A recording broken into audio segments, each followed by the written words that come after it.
Hey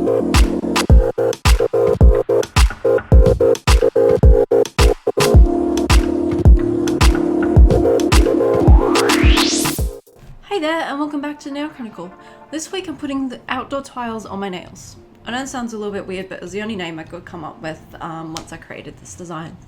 So I started this design out with the stamping plate. I've been wanting to do a full-size layered stamping for a while, and the patterns on this looked really cool. So I picked it up in my latest Manology haul, which was partially courtesy of a competition that I won. So I won a voucher from a fellow nail blogger. So thank you so much for that voucher.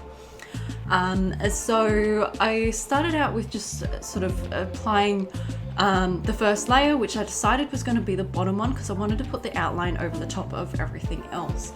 And that was probably one of the hard bits, is trying to work out which order I would start, whether I'd start from the top or the bottom of the stamping plate. For the first image, I wasn't too worried. I was just, in terms of like the placement, I was just trying to get nice straight lines and make sure I have something really solid there so that I can create that nice base, and so that the second layer would go on nice and easily. The second thing I was very conscious of is not stretching the stamper too much, because I didn't want to expand the image or change the shape of the image, as that would make the next layers a lot harder to apply.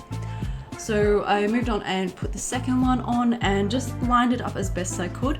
Not all the nails looked perfect, but like, because it's a pattern image and because it takes up the full nail, and with the 3 layers on there, it's really hard to tell that there's something off unless you're really looking hard at it.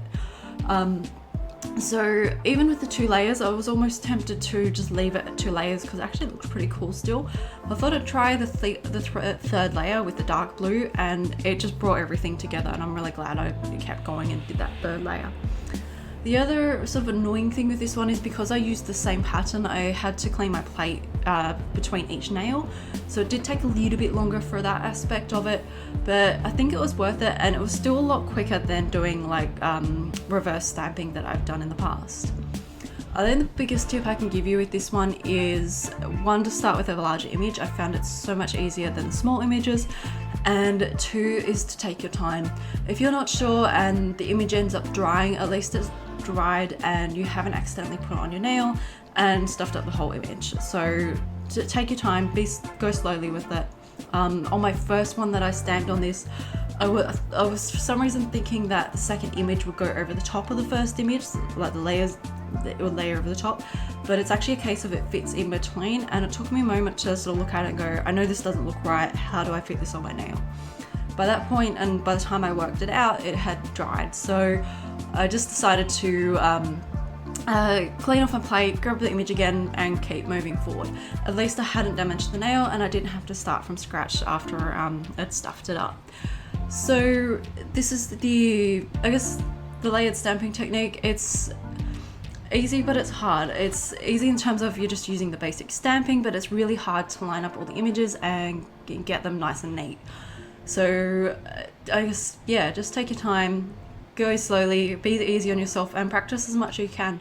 Practice on paper or your stamping mat, whatever you've got on hand, until you get the hang of it. So let me know in the comments what you think. Does this look like an outdoor tile to you or something else? If you've got a better tile idea, comment down below, and thank you so much for watching. Until we see each other next week, catch you then. Bye!